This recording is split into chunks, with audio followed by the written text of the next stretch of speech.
Aqui é o Eduardo Parreira, eu sou diretor da OpenCap Global e hoje nós estamos novamente aqui com mais um vídeo no canal www.opencapg.com com uma convidada super especial, que é a Luciana Fernandes. Ela é sócia-diretora e advogada do LTC Group. É um prazer ter você aqui, Luciana. Fala um pouco sobre você, fala um pouco sobre a LTC para que a gente se conheça melhor. Claro. Boa noite, Eduardo. Muito prazer estar aqui com você hoje. Bem, eu já trabalho nessa mesma área já faz quase 20 anos, um pouquinho mais de 20 anos, tomar tudo, mas a ideia de trabalhar sempre com clientes internacionais começou quando eu trabalhava no banco, e dentro do banco a gente tinha uma estrutura que atendia clientes internacionais.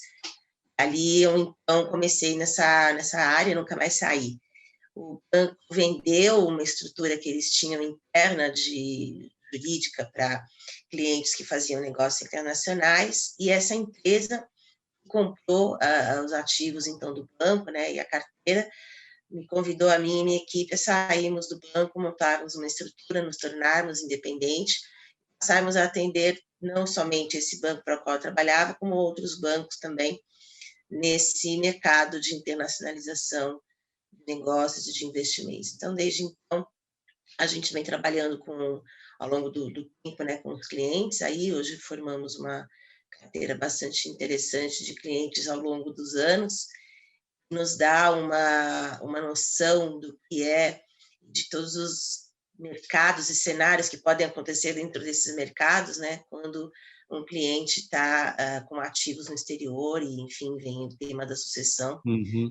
Infelizmente, alguns clientes já faleceram, né, e a gente acompanhou e viu todo o processo, então a gente tem realmente nisso uma necessidade de, quando se vai fazer uma estrutura internacional, que é o que a gente está falando hoje, realmente pensar de uma maneira bastante detalhada como vai ser feito isso. Perfeito. Né? Então, hoje, na nossa atividade, na atividade hoje da OpenCap, a LTC se tornou um parceiro estratégico muito importante, né? Porque vocês complementam, auxiliando esses clientes que são empresários, né? São famílias empresárias e sócios, muitas vezes, né? De uma mesma empresa, independente da estrutura dessa empresa ser familiar ou não, né? E de qualquer porte, quando eles vão internacionalizar, né? E acaba que muitos desses empresários não têm esse conhecimento, não têm essa estrutura, e vocês acabam provendo. Então, vamos começar, para a gente chegar na sucessão, vamos falar um pouco antes dessa internacionalização, né? Os clientes nos procuram, geralmente, querendo uma captação financeira, e para isso a gente propõe que ele crie uma internacionalização da empresa dele. Ou ele está buscando uma expansão fora do país de origem dele, no caso o Brasil, né? Então, fala um pouco sobre a internacionalização e esse trabalho que a LTC faz e que você coordena. Ótimo. Bom, como a gente tem feito, né, e até você acompanhado aí nesses casos que a gente tem trabalhado em conjunto, o nosso objetivo é prestar ao provider que nos procura, como você, e ao cliente que está sendo assessorado, toda a necessidade de regulação, toda a parte jurídica, toda a parte de se estabelecer num outro país, né? Todo esse trabalho sendo realizado por um único ponto de contato, ou seja, ele não precisa falar com um monte de gente, um escritório lá fora, um advogado lá fora, ele conversa tudo conosco aqui. Nós temos no Brasil representação de um grupo que está presente em vários países, né? E em função disso, a gente tem uma capilaridade bastante interessante de, em cada um desses países onde existe essa presença, uns colegas, né? Para quem a gente pega o telefone, tira uma dúvida, eles nos mandam dicas, nos passam as novidades, nos dizem quais são os melhores caminhos a seguir para determinado caso. Então, a gente tem um trânsito muito, muito bom lá fora. São pessoas de extrema confiança, né? É uma empresa de extrema confiança, Então, a gente tem bastante tranquilidade de oferecer para o cliente um serviço que você vai se preocupar, sim, lá de conversar com o Eduardo, com a captação de recursos que ele vai fazer lá fora, com o roadshow que ele vai fazer para receber investidores, mas não com a sua estrutura jurídica. No momento que um fundo de investimento quiser entrar, um private equity, ou que seja, quiser entrar e colocar um recurso no seu negócio, você vai ter toda a sua parte documental vai estar correta, todos os regulamentos da estrutura vão estar perfeitamente desenhados, então você vai estar tranquilo, toda a parte burocrática e a parte mais complexa desse negócio vai estar completamente regular para ser apresentado a qualquer órgão, a qualquer investidor, a qualquer tempo. Isso é extremamente importante, porque, até como você sabe, muitas vezes, nesses casos específicos de empresários que vão com seus sócios e tudo mais, e é exatamente como você falou, eles muitas vezes não pensam nisso, né? Eles vêm para você, eu quero estruturar aí para a captação de recursos lá fora. Estão pensando só nisso. Estão pensando em todo o background que tem que ser preparado por trás, né? Uhum. Que é tão importante para isso acontecer, né? Preparar a casa para ela poder ficar em pé, né? Toda a estrutura. Perfeito.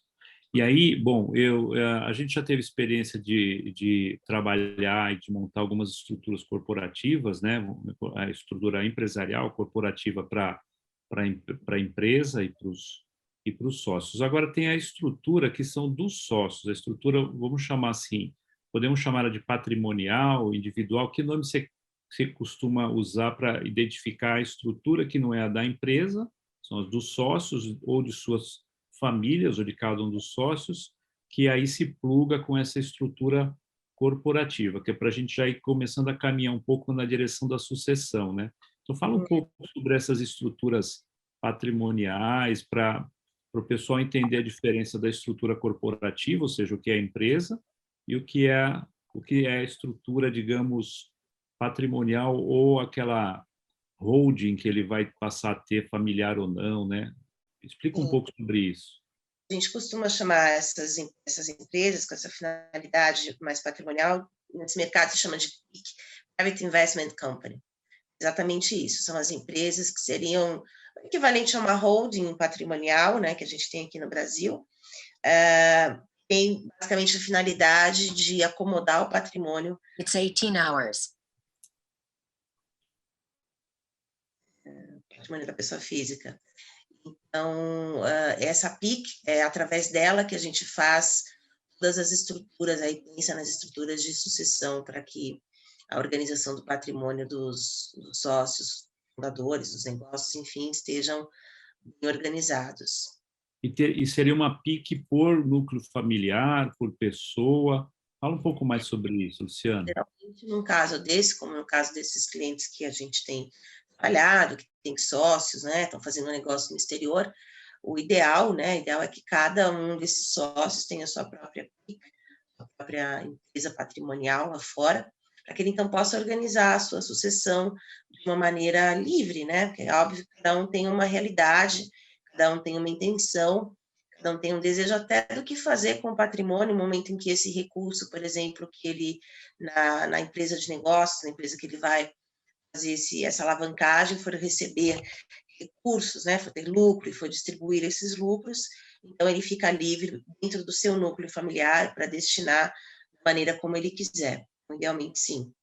Tá, e aí já então entrando um pouco na questão da sucessão, a gente poderia dizer que quando ele tem uma PIC, ele pode agregar ali os membros da família dele, esposa, filhos, e tal, dentro de um conceito que ele próprio define. Ele pode, por exemplo, reproduzir nessa empresa o que é hoje a legislação familiar, ou fazer algo como se fosse um testamento, né? Fala um pouco sobre isso para as pessoas entenderem, se situarem melhor e enxergarem o que pode ser uma PIC, o benefício que isso traz para ele, digamos, e para o núcleo familiar dele.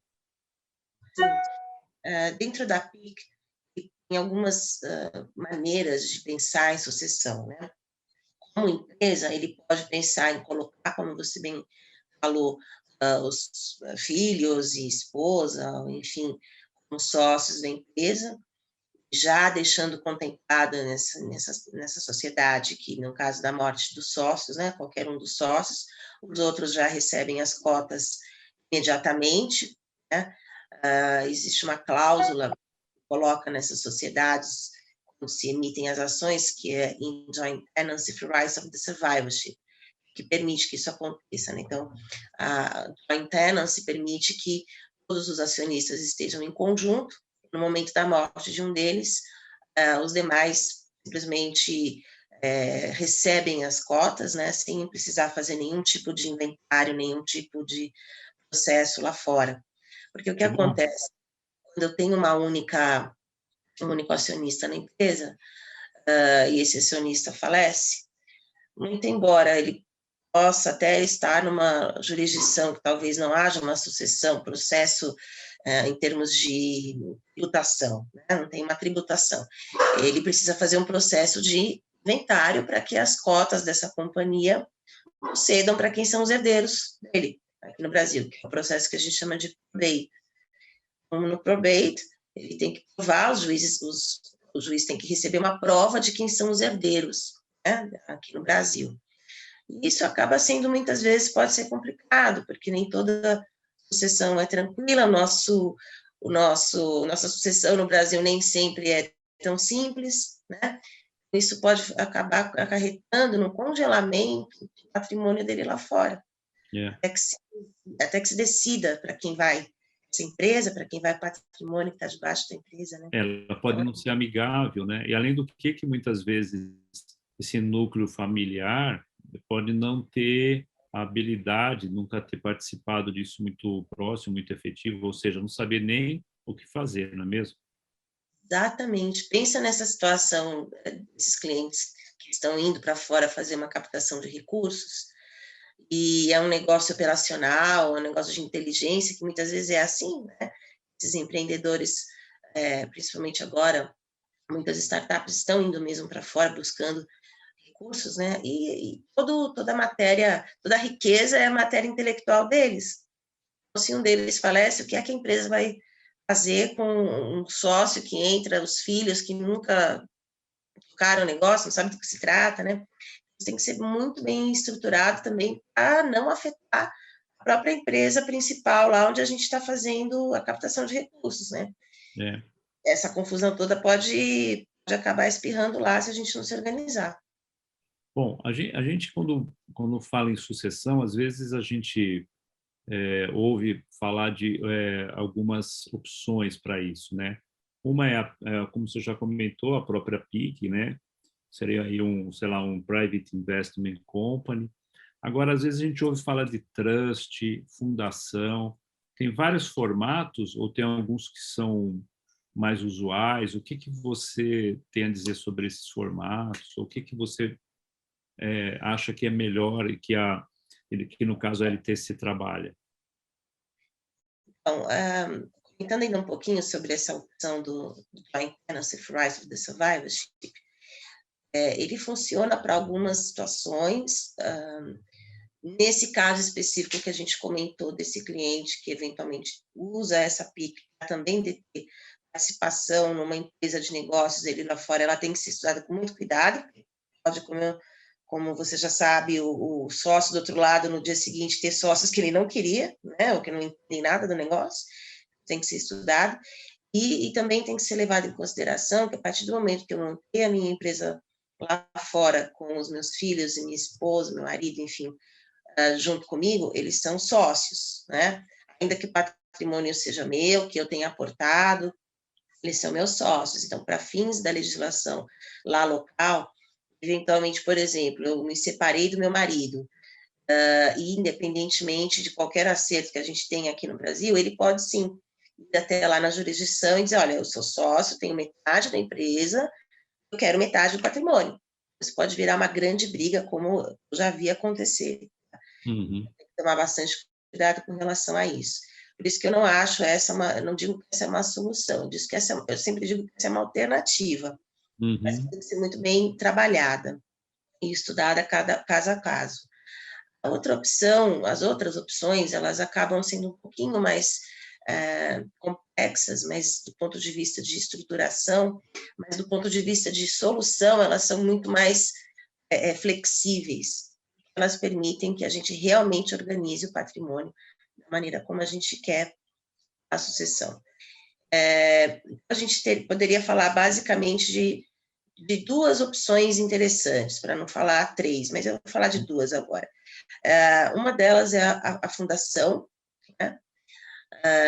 A fundação como funciona? Basicamente como funciona aqui no Brasil, Fundação Marinho, então você tem as fundações aí privadas, mas ela tem uma destinação específica, essa fundação, que é a da sucessão. Então, ela pode, dentro da estrutura dela, ela pode contemplar conselheiros, ela pode colocar os diretores, então os fundadores que vão designar quem é que faz a direção da fundação no dia a dia. E essa fundação, no passado, a gente usava inclusive muito fundação si só para ser acionistas, para serem donos de ativos financeiros no exterior. Então, eu abria uma conta lá num banco internacional, com a própria fundação. Dentro da fundação, eu já tinha lá tudo organizado, através de uma letter of wishes, uma carta de intenção. O fundador, ele já designa para quem ele quer que os ativos sejam distribuídos, e ele, então, tinha conta no banco dele, tranquilamente, e a sucessão acontecia de uma maneira tranquila. Porém, o mundo mudou muito, né? Você sabe que depois do 11 de setembro, o mercado financeiro veio ficando cada vez mais rígido com relação até às estruturas que ele aceita para fazer a gestão de patrimônio. E fundação é uma entidade jurídica, não é uma empresa, mas é uma entidade jurídica. Uma entidade jurídica, a diferença de uma empresa é que ela não tem dono. Então, os bancos começaram a falar, não quero abrir conta de uma entidade jurídica que não tem dono, né? Ter dono, pode não ter dono. E, na prática, a gente teve que parar de oferecer fundação como uma solução única. Hoje, eu ainda posso, sim, trabalhar com fundação, mas sempre ela tem que estar por cima de uma estrutura de uma PIC, como a gente falou. Então, eu tenho a fundação, eu tenho a PIC que pertence a essa fundação, e nessa PIC, então, eu tenho a conta no banco, enfim.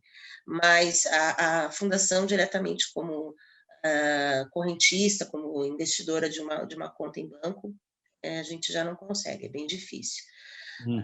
Mesmo os grandes bancos com os quais a gente costuma trabalhar, é bem difícil, é bem complicado. Mas ainda é uma solução que existe. Tá? A diferença principal dela com relação à próxima estrutura da qual eu vou falar é que ela é do direito civil, nosso direito também. Então, é bem importante porque sempre ele vai observar e vai querer saber, e bem garantido isso, que as regras de sucessão do nosso país estão sendo cumpridas, né? Porque eles se conversam direito civil com direito civil. Ou seja, eu tenho que sempre cuidar para que a legítima não seja atingida, né? A legítima é aquela parcela do meu patrimônio, né, que eu tenho destacado aí pela própria lei, pela nossa lei, e diz que ela tem que cumprir algumas regras de sucessão, né?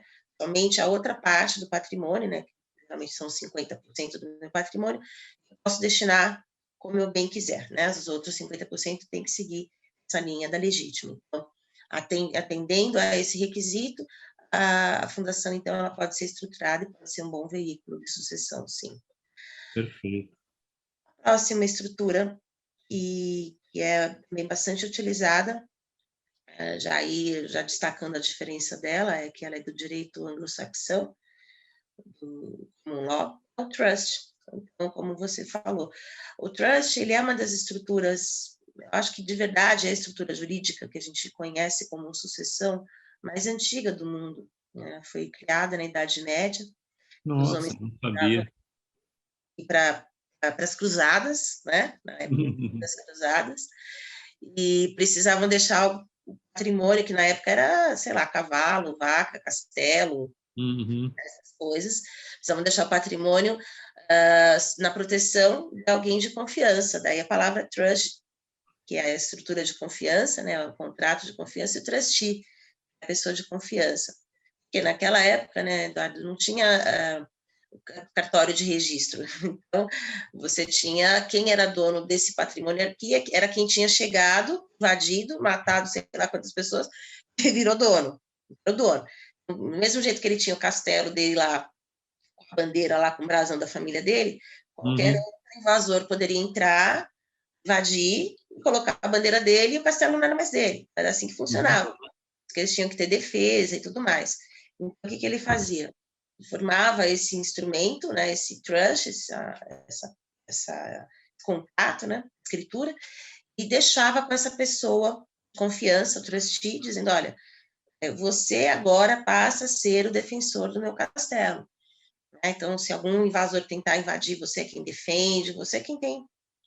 Enfim, no momento em que você voltar, você devolve para mim, né, esse direito de defesa e de uso, devolve para mim. Se eu não voltar nunca mais, bom, então você entrega meu filho mais velho, ou de dote para minha filha quando ela se casar.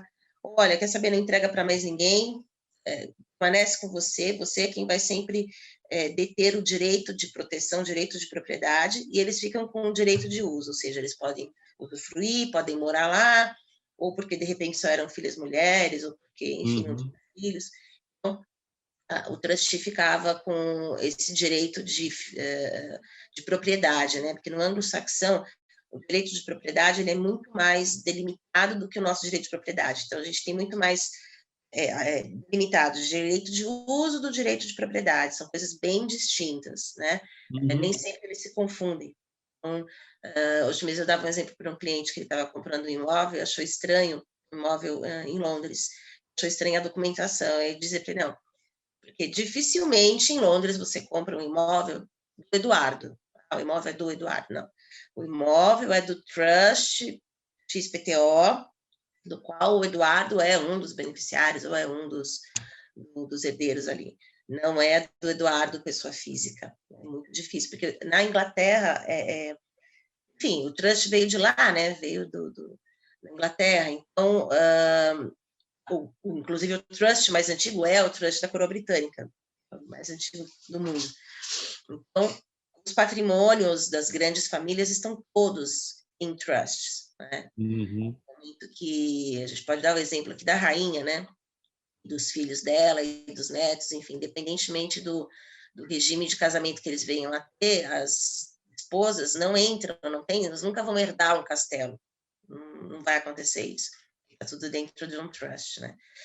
Então, trazendo um pouco mais para a nossa realidade aqui, o trust hoje, ele fala muito mais de ativos financeiros e de participação societária do que outro tipo de riqueza, né? A riqueza não é mais patrimônio, né? Quantos castelos eu tenho? Não é, né? Muito mais patrimônio financeiro. Então, o que a gente pode fazer com um trust? A gente pode estipular dentro da PIC, dentro da empresa, esse contrato, que o trust nada mais é do que um contrato, que o contrato é um trustee sempre de renome, sempre que tenha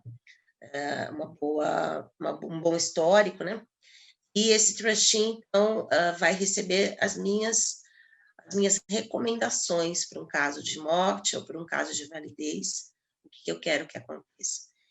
E nessas recomendações, Eduardo, a gente pode ser muito precisa, posso colocar condições, assim, eu falo que a gente pode brincar de Deus, né?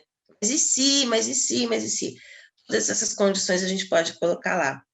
Uma delas que eu sempre enalteço para o cliente refletir, antes da morte, é a invalidez.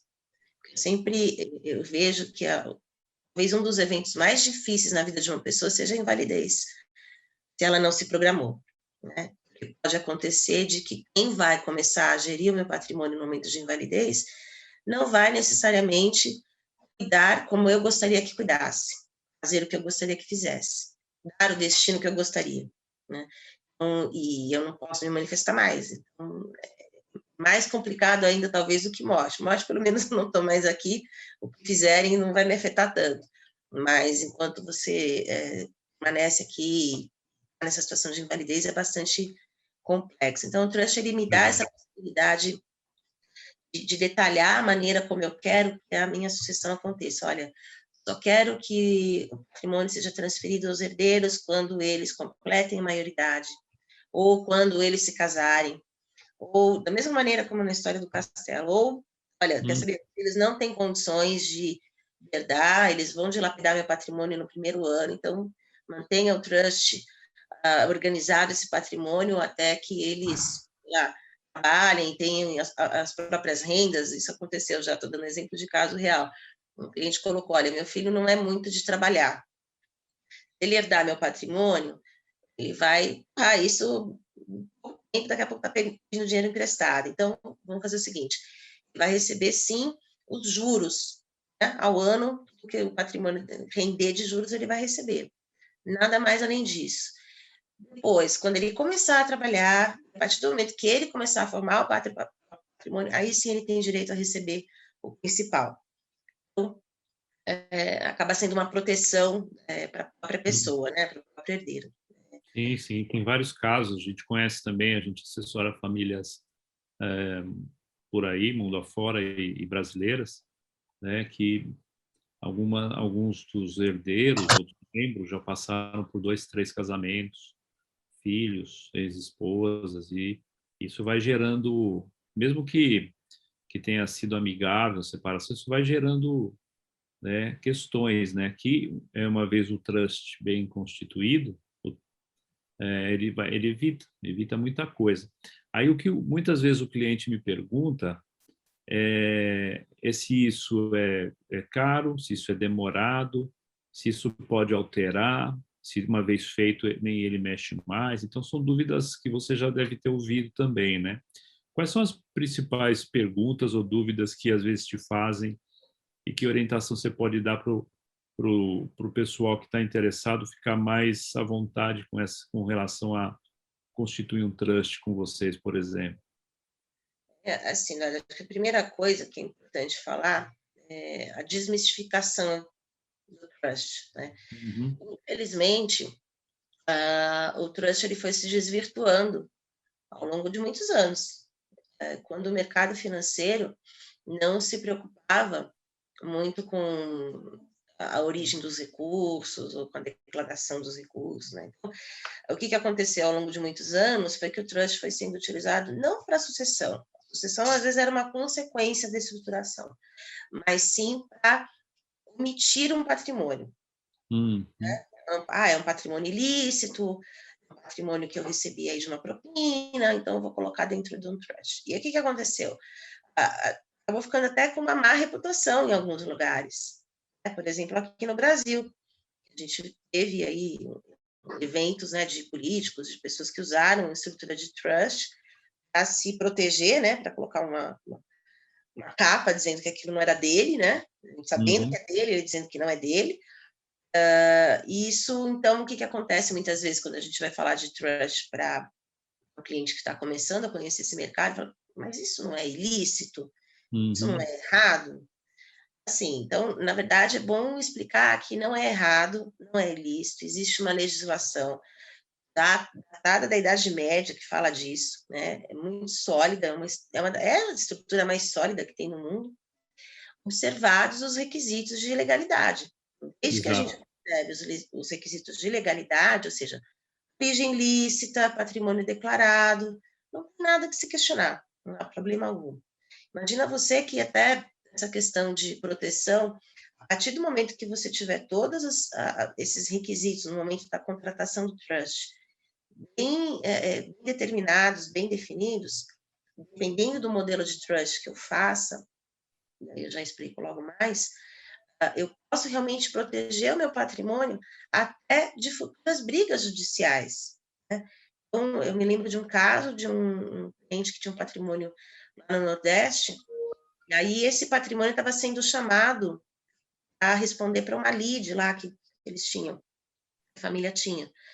E, bom, enfim, o trust ele já bastante antigo, ele já tinha feito com bastante tempo, muito antes de qualquer situação dessas acontecer. E, bom, o juiz citou o trustee.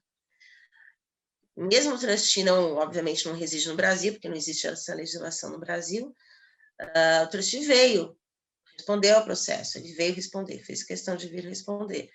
e demonstrou toda a tramitação, registro do patrimônio e tudo mais, como é que ele foi constituído.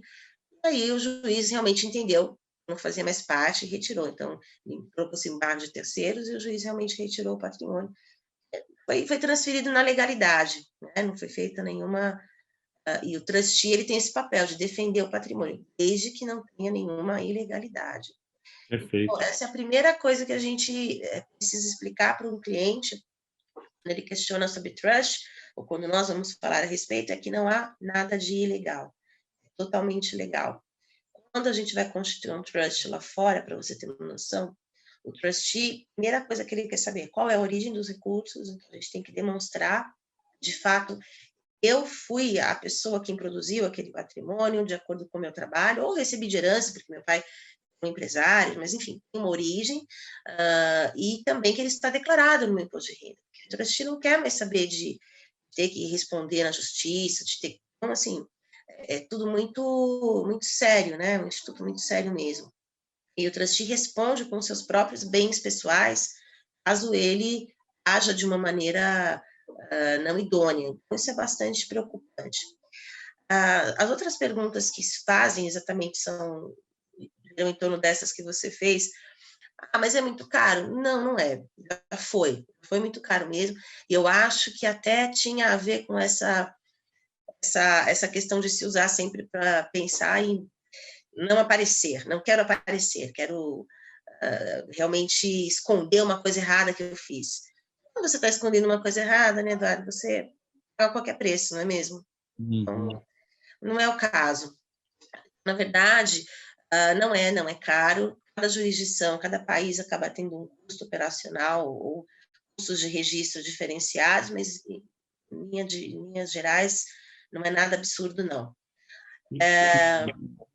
E deixa eu aproveitar um gancho, não perde tua linha de raciocínio aí, mas o brasileiro, ele pode continuar residindo, ele é um residente brasileiro, né? Residente fiscal e um residente, a residência dele física está no Brasil, coisa e tal, e ele pode constituir isso fora tranquilamente, quer dizer, ele não precisa necessariamente fazer nada diferente disso, não é isso? Ele pode usar desse veículo mesmo, ele continuando residindo no Brasil, ou caso ele deixe de residir em algum momento. É assim? Exato. Inclusive, o Crush acaba sendo uma boa ferramenta para quem também pretende se mudar do Brasil, né? Porque é uma questão de organização patrimonial, e como o Trust é um instituto reconhecido no mundo todo, né? Embora, isso é importante você tocar nesse assunto, que eu gosto sempre de falar também. Embora não tenhamos uma lei de trust no Brasil, não existe uma lei falando, o trust, não tem que não existe trust no Brasil. Existiu, sim, há muito tempo atrás, um projeto de lei que acho que ficou engavetado de realmente instituir o trust aqui, mas nunca saiu do papel. Mas, de qualquer maneira, apesar de não ser um instituto que exista no Brasil, ele é legal. Ele é legal, os juízes reconhecem a existência, mas não podem falar a respeito dela, porque não pertence ao direito local, né? Então, quando tem Perfeito. estruturas, quando tem algum questionamento sobre alguma estrutura dessas aqui no Brasil, geralmente os juízes vão trazer à tona aí a lei de introdução do Código Civil, que fala da questão territorial. Não posso tocar nesse assunto porque não pertence ao nosso direito, né? Ele existe, estou vendo aqui que ele existe, mas não posso nem falar se é legal, se não é legal, porque não cabe, não é da minha alçada. Então, isso aqui é a questão importante de salientar. E com relação às outras perguntas, né? A pergunta de, é muito difícil de fazer? Não é difícil. Na verdade, o mais complexo de se fazer aí é a carta de intenções do cliente. É o cliente chegar ao denominador dele e com a família dele, muitas vezes, né? Como é que ele quer essa sucessão? Porque muitas vezes ele vai ter que refletir, né? Como eu falei, é a possibilidade, esse é um momento muito rico, é a possibilidade de pensar num futuro que ainda é incerto, né? Pensar em possibilidades. E muitas vezes tem algumas idas e vindas, o cliente faz a documentação, a gente revisa, olha, você já pensou em tal coisa? Puxa, não pensei. Então, dá uma olhada, pensa nisso, depois a gente É. faz, né? às vezes, apresentando isso para alguns clientes, eles perguntam, mas isso não é o mesmo que testamento? Eu falo, olha, no inglês, lá, o testamento, né, uma tradução, seria a última vontade, né? Então é diferente, porque o testamento, você simplesmente está definindo uma partilha, digamos, né? Sua vontade da partilha, né? Você não está deixando alguma coisa, que é o teu patrimônio definitivamente sob gestão. Então, tem uma grande diferença aí das duas coisas, né? Quer comentar um pouco sobre essa diferença entre o que é um testamento versus um trust, para ficar mais claro? Claro. O testamento, como você bem colocou, ele é uma forma de se dizer exatamente qual é a minha vontade, né? Mas o trust, eu costumo traduzir no nosso entendimento que o trust é um testamento autoexecutável. Ninguém precisa fazer absolutamente nada. Ele, por si só, já resolve a questão. Então, no momento que eu faço a minha carta de intenções lá, minha letter of wishes, dentro do trust, diferentemente do testamento, que um juiz vai ter que olhar, vai dizer, bom, então tá bom. Então, o carro fica com fulano, quem vai com o ciclano, e vocês vão lá e resolvem com quem tem que resolver, né? Contratem um advogado, façam as soluções, enfim. No trust, não.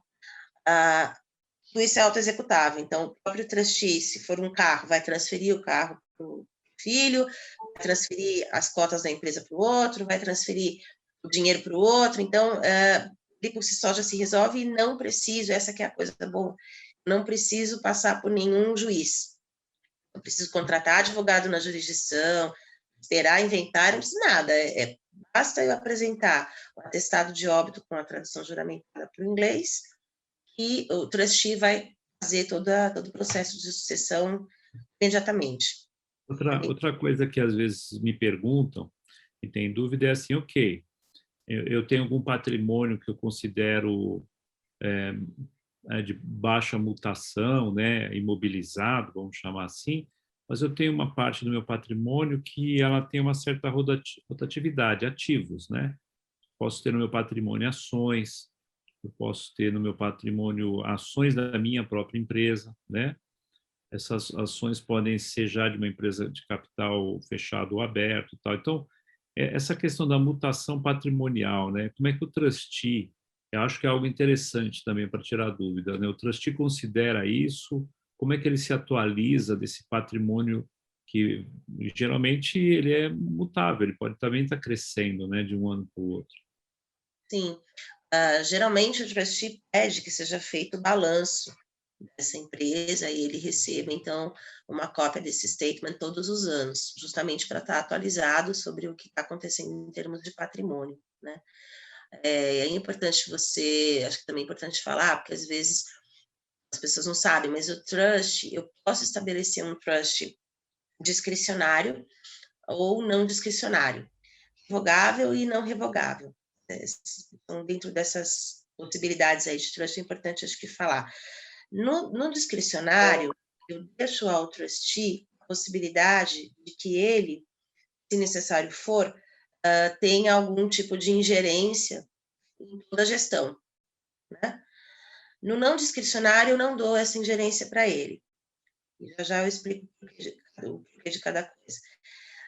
E aí eu tenho o revogável e não revogável. Isso só já se explica. Eu posso revogar ou eu não posso revogar? Bom, o que a gente geralmente sugere aos clientes fazer? Porque, exatamente como você falou, hoje, diferentemente do passado, o patrimônio ele é muito mais mutável. Se eu tenho ações, compro ações, vendo ações, então é muito difícil dizer, escrever uma escritura, dizer, eu tenho ações da Apple, não dá, esquece, porque isso vai mudar no mês que vem. Então, Exato. tentar fazer da estrutura o mais flexível possível, pelo menos até o momento da sua morte ou invalidez. Então, ela é flexível. Geralmente, a gente sugere que sim, o trust possa ser alterado, possa ser revogado, você tenha total ingerência do seu patrimônio enquanto estiver vivo. Tem as regras de discricionalidade e de não revocabilidade passam a valer no momento em que eu ficar inválido ou que eu morrer. Porque aí os herdeiros não vão poder fazer o que eles quiserem com o patrimônio. aí realmente vai valer as regras que eu negociei com o trust. Então, isso é bastante importante, porque, novamente, muitas vezes a gente vai estruturar uma sucessão e não pensa na invalidez, porque a invalidez é muito importante. É um assunto seríssimo.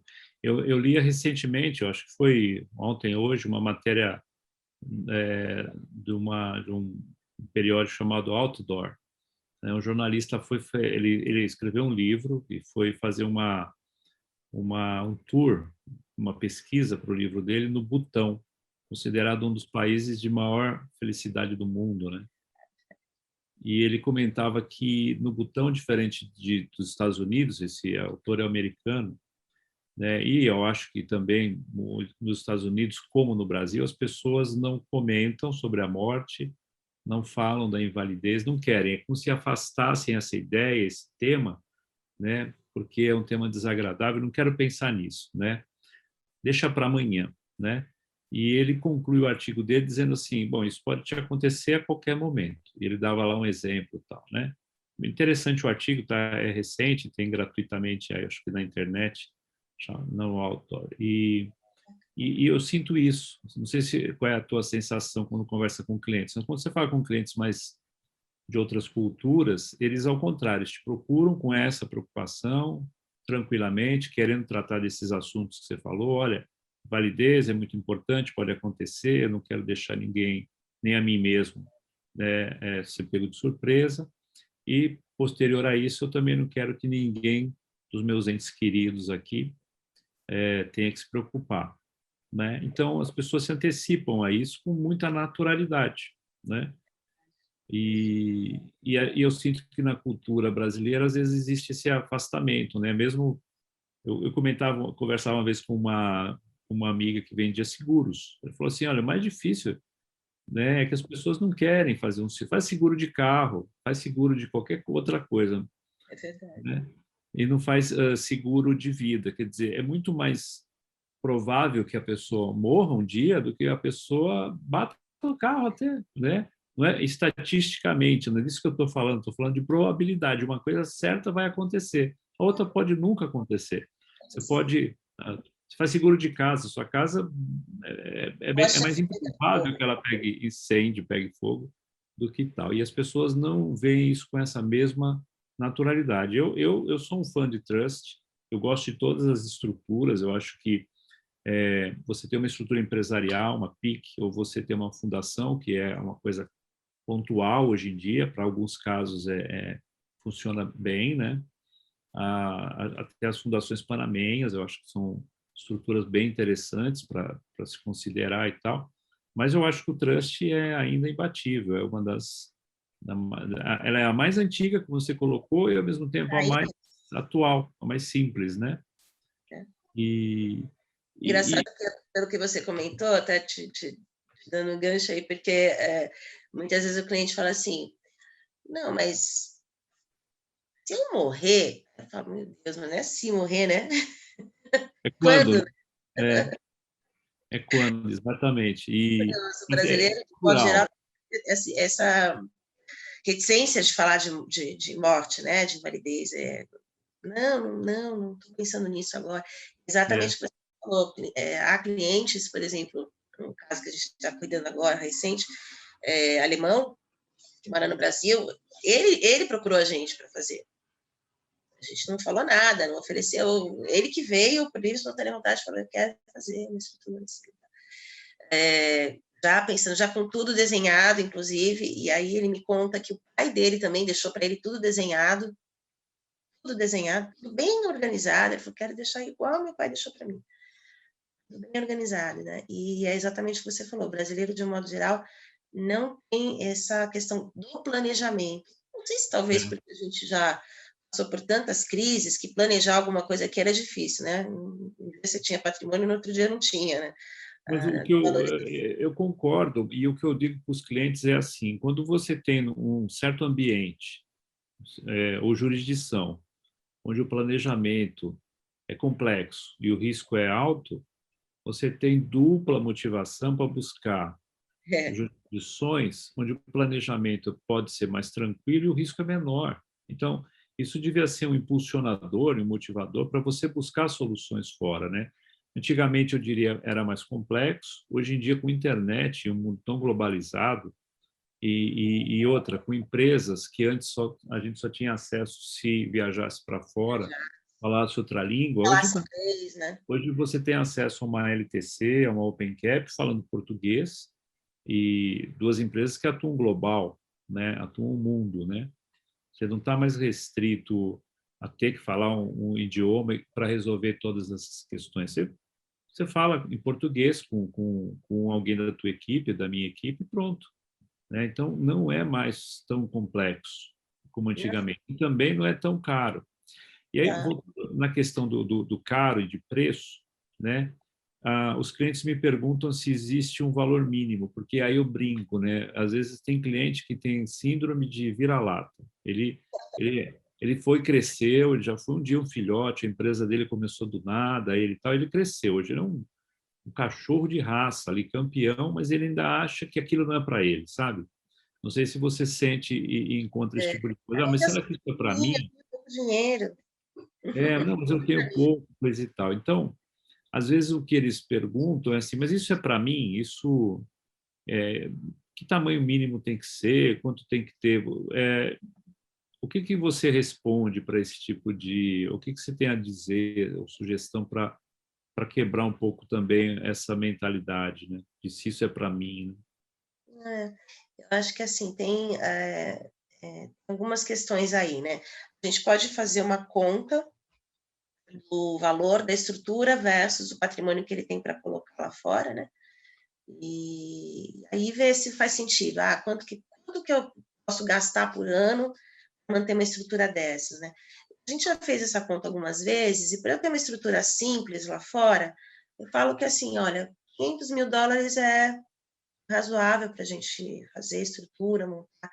Menos do que isso é possível? A gente já fez, temos clientes com menos do que isso, cada um com a sua realidade, tá? Cada um com as suas motivações, porque pode ser que eu tenha US$ 300.000 lá fora, mas que eles sejam tão importantes para os meus filhos, né? Que eu quero deixar isso organizado, eu quero fazer uma estrutura organizada de sucessão, para que quando acontecer alguma coisa comigo, recebam isso automaticamente. Não quero que eles gastem com advogado, tenham que se preocupar de como vai fazer, não. Tudo já fica organizado. Depende muito do caso a caso, de verdade. Para nós abrirmos uma estrutura, a estrutura em si, o trust não vai pedir mínimo, ele não pede. O trust não quer saber se você tem 1.500.000, uma obra de arte ou um iate. Não pede. Mas é essa correlação do custo versus o patrimônio que você tem que eu acho importante a gente refletir. Sem Tá? dúvida. Agora, o que pode acontecer, obviamente, é onde o cliente vai investir no banco, onde ele deseja, muitas vezes, abrir uma conta, deter o seu patrimônio, o banco fala, não, opa, aqui só a partir de US$ 2 milhões. Aí realmente pode acontecer, mas é instituição financeira. É. E aí o ideal é procurar alguém, uma instituição mais agressiva, porque É, e hoje em dia, com tudo que está acontecendo, né, no mundo blockchain, no mundo das criptomoedas, eu diria hoje as instituições financeiras têm concorrentes. Então, exato. tá na hora de baixar a taxa, está na hora de baixar essa bola aí, de falar, não, eu só aceito patrimônio a partir de tanto, né, para abrir uma conta, para fazer alguma coisa, que eu acho um absurdo, até porque parece que eles estão te fazendo um favor, né, de ficar com o seu dinheiro Exatamente. e cobram taxas por esse favor. Eu acho isso tudo muito estranho, né? Então, sim, eu concordo contigo. E então, olha, é dizer basicamente o seguinte: se a pessoa, se a família tem um patrimônio aí de, né, 300 mil, vamos arredondar aí, considerando que o dólar possa cair um dia, aí, 1,5 milhão de reais. Se ela tiver algo acima de 1,5 milhão de reais, é isso? Né, Isso. já começaria a se tornar viável. Quanto mais, melhor em termos percentuais apenas, porque o custo de setup, né, de criação do Mitigar o trust custo. e de manutenção, obviamente que ele custa. Então, para um patrimônio onde, de repente, isso não justifica, talvez pensar em outras formas de proteger isso. Exato. Agora, tem uma segunda economia aí, né? que é aquela economia sobre imposto de transferência, não é, de bens, né? Que se você pensar novamente a longo prazo, ou em gerações, em 2 gerações, 3, de repente isso já se pagou, não é? Exato. Inclusive, é até importante comentar, né? Sempre havia essa questão de questionada sobre a tributação de ativos no exterior, a doação ou para a sucessão. E os estados, muitos estados, o estado de São Paulo era um que a fazenda vinha cobrando, né?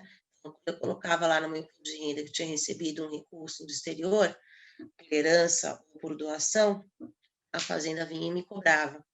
E aí eu tinha que ir na justiça questionar, porque o que acontece? Quando a lei, em 88, quando a Constituição veio falar sobre esse tema, dizia que uma lei complementar tinha que ser promulgada, regulamentando esse pagamento de impostos de sucessão nos estados. Essa lei nunca veio, não tem, essa lei não existe, os estados se sentiram, muitos deles se sentiram no direito de ainda assim cobrar. Então, o STF, recentemente, promulgou aí a sua decisão, dizendo que não, eles não têm competência para essa cobrança. Então, o que acontece é que a gente está realmente vivendo um momento em que, inclusive para quem tem patrimônio no exterior e está sucedendo e está fazendo doação, estamos isentos aí do pagamento de impostos nos estados. Muito bom. E outra coisa que às vezes o pessoal confunde ou pergunta, ou quer saber se existe como um subproduto ou um ganho, um benefício adicional em criar uma estrutura patrimonial para sucessão e tal, pensando na sucessão, é se isso também propicia algum tipo de proteção patrimonial. Vamos supor que é um empresário, né? E já teve vários empresários que isso ocorreu. O empresário está ali, tem lá o seu dinheiro pessoal, o dinheiro da companhia, aí sofre uma ação trabalhista, independente do mérito da ação, ou qualquer coisa desse tipo, e vê o patrimônio dele por um período ali congelado, né, muito além do valor da própria ação, até que isso se resolva e toma um susto, né? E começa a olhar e questionar se ele teria alguma maneira legal, novamente, de ter alguma proteção a esse tipo de situação, né? Uma vez que isso parece ser uma coisa que tende a ocorrer com uma certa frequência no Brasil. Empresário aqui está O que você sujeito. tem a dizer? O que você está sujeito, né? A gente sabe muito bem, né? Então, o que você tem a dizer com relação a isso, né? Isso constituir usar algum desses veículos que você comentou, traz algum tipo de proteção para o cliente, que é um cliente que é um empresário que está ali atuando e pode expor, por exemplo, esse patrimônio dele pessoal a um risco? Sim, na verdade, de pronto, o que acontece é que uma decisão dessas, muitas vezes descabida, de congelamento de patrimônio, né, aqui no Brasil,